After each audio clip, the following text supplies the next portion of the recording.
Si crees que algo raro está pasando en las democracias occidentales y crees que el colapso de los medios de comunicación tradicionales tiene mucho que ver en el asunto, quédate y escucha atentamente que son solo 15 minutos. Voy a explorar el modelo de negocio de los medios tradicionales y la propuesta de valor de los nuevos medios digitales desde varios ángulos, para ver si nos podemos hacer una idea más profunda de lo que está pasando y por qué no mirar también al futuro, incluyendo la inteligencia artificial. No te olvides de suscribirte al podcast en tu plataforma favorita o en la web de Intercambio Iónico. Entra en intercambio-iónico.com y suscríbete. Soy Jon Cuervas Mons y esto es Intercambio Iónico. Un viaje sin rumbo y un podcast sin entrevistas sobre temas que todavía no sé ni cuáles son.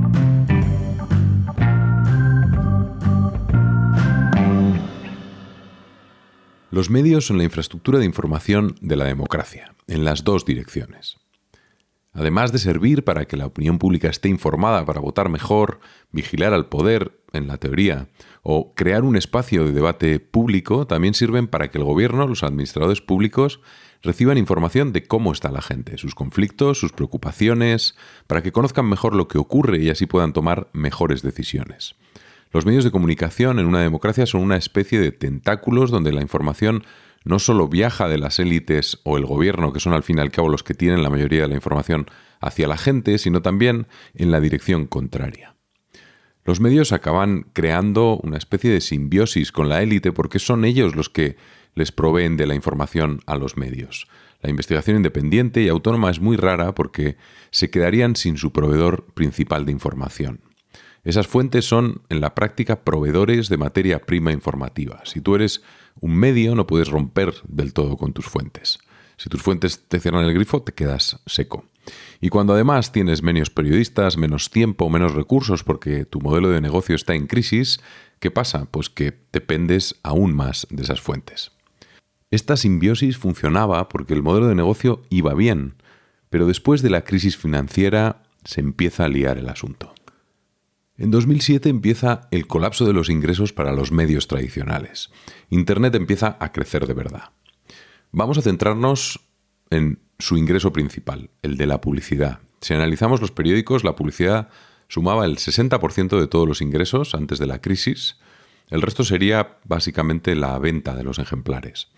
En ese año, la publicidad sumaba 2.027 millones para los diarios y dominicales españoles. Y en 2023 bajó a 341 millones, una caída del 83%. Si sumamos a los 341 la publicidad digital en los periódicos online, llegaría a 700 millones en 2023, una caída en ingresos del 60%.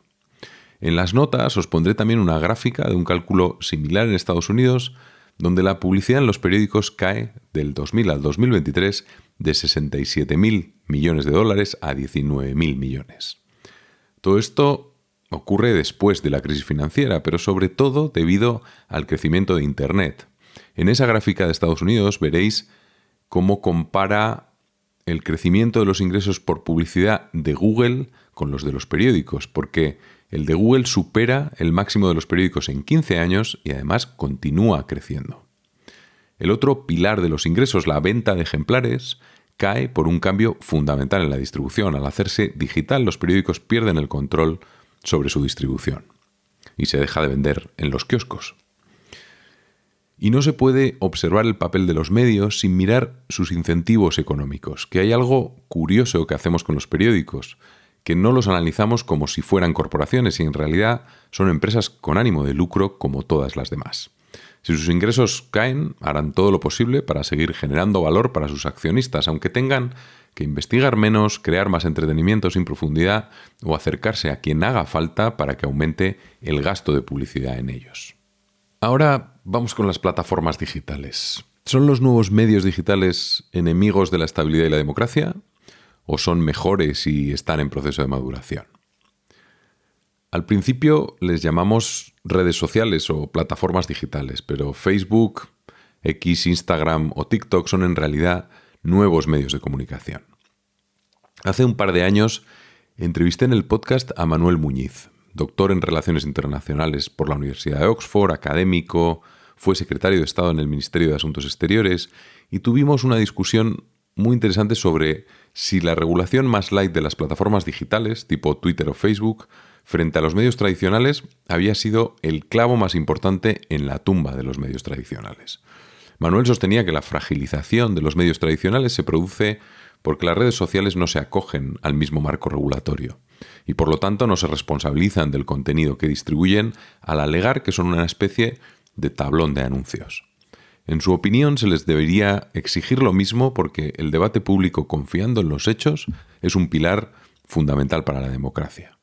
Y aquí es donde yo discrepaba, ¿no? Y sigo discrepando, que de acuerdo estoy de acuerdo en que el debate público basado en los hechos confiables es fundamental, pero las plataformas permiten una libertad de expresión mayor y descentralizada, que a la larga se acercará más a la realidad de los hechos. Digo a la larga porque hay un periodo de adaptación de la gente y de la propia tecnología que todavía no ha llegado a estabilizarse.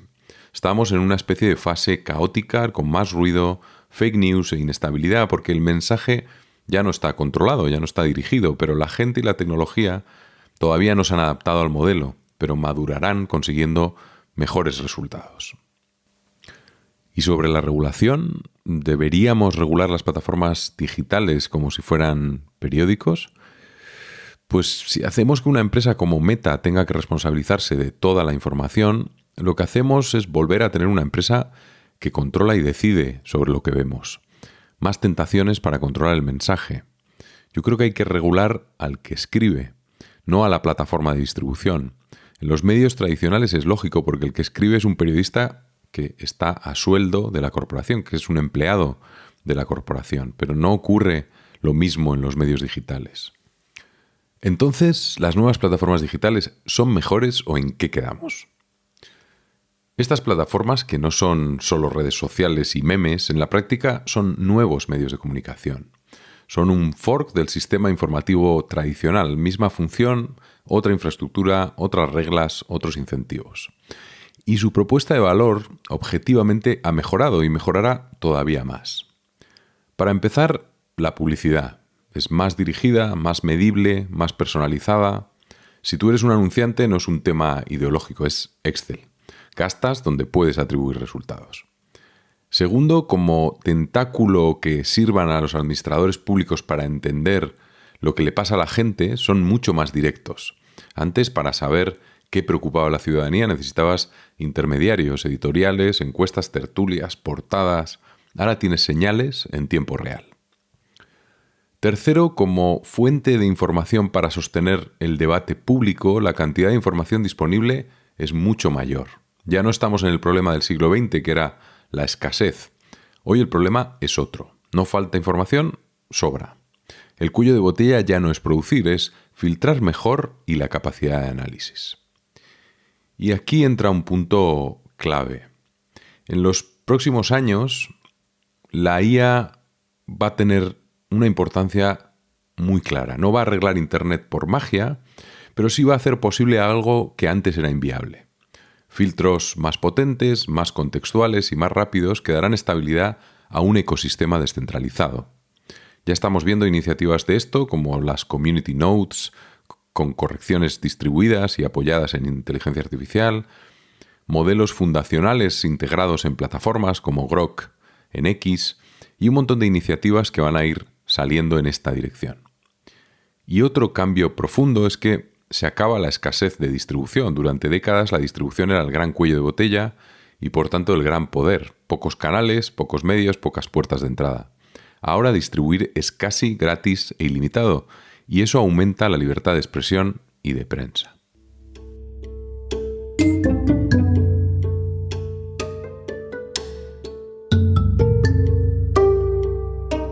Y ahora es cuando los medios tradicionales se cabrean y los héroes innovadores se convierten en villanos peligrosos.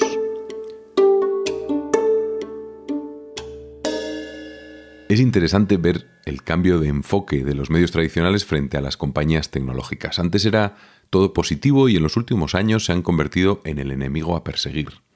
En primer lugar porque les están quitando el pan, pero también porque de base promueven una manera muy diferente de funcionar que les acabará quitando el poder.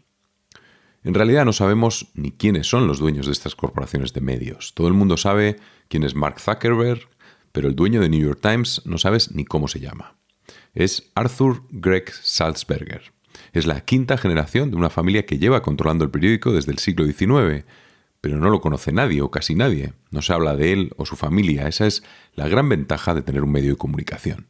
Consigues privacidad casi absoluta. Compara esto con Elon Musk en X, donde todo el mundo habla de él, o todos los memes que se han hecho con Sam Altman usando Sora. ¿Quién no conoce a Jeff Bezos? En España podríamos hablar de Prisa con El País al frente o de Unidad Editorial con El Mundo. El principal accionista y presidente de Prisa es Joseph Oughorlian, inversor francés de origen libanés-armenio. Y Urbano Cairo tiene la mayoría de la unidad editorial a través de Cairo Communications. Es un empresario italiano de la escuela de Berlusconi. Probablemente no habrás oído hablar sobre ninguno de los dos. Y todo esto no es solo medios contra tecnología, en realidad son dos modelos de organización chocando uno contra otro. La tecnología encarna una lógica descentralizada. El que mejor explica esta idea es Balaji, una referencia en el mundo tech, emprendedor, fue CTO de Coinbase y socio de Andreessen Horowitz. Él lo explica como el network, la red versus el Estado. En realidad, él plantea la red como una alternativa a un sistema centralizado para organizar la sociedad y el poder. Internet y la tecnología ha permitido que estas redes crezcan y sean capaces de suponer una alternativa, como el mundo cripto supone para el dinero, los medios digitales de los que estamos hablando hoy, o incluso que existiera una alternativa a cómo se organizan los países. Son sistemas donde no hay una autoridad central que decide o planifica.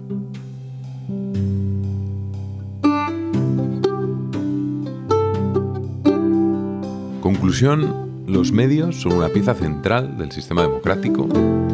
El modelo de negocio de los medios tradicionales ha colapsado por Internet y la aparición de las plataformas.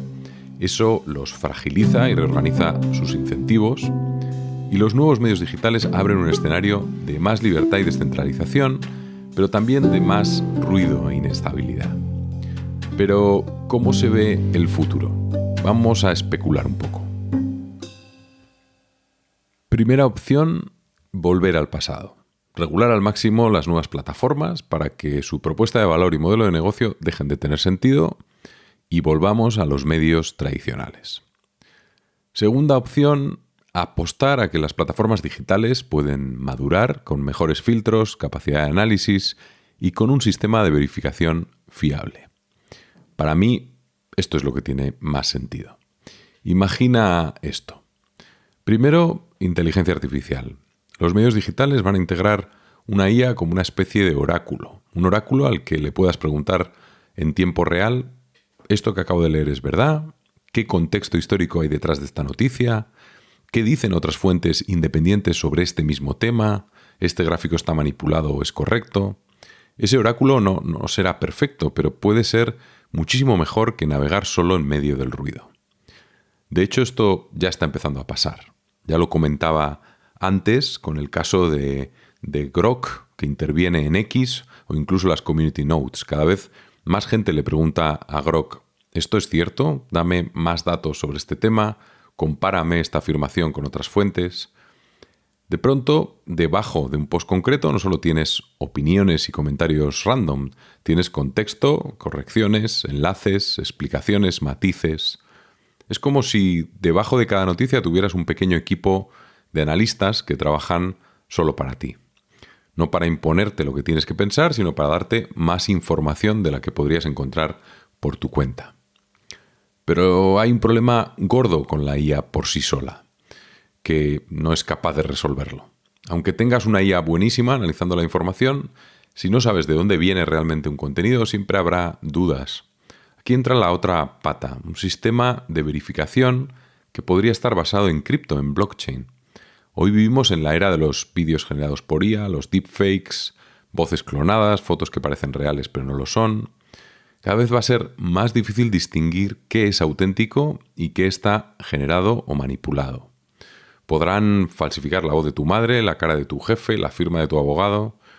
Por eso vamos a necesitar algo más que intuición para verificar. Vamos a necesitar infraestructura, un registro descentralizado basado en cripto que permita verificar la identidad del autor, registrar cuándo y dónde se creó ese contenido y confirmar si ese archivo ha sido alterado o no. O sea, imagínate que abres un vídeo y antes incluso de reproducirlo, tu sistema dice: este vídeo fue grabado por esta persona en esta fecha, está firmado criptográficamente y el archivo coincide con el original. Probabilidad de manipulación muy baja.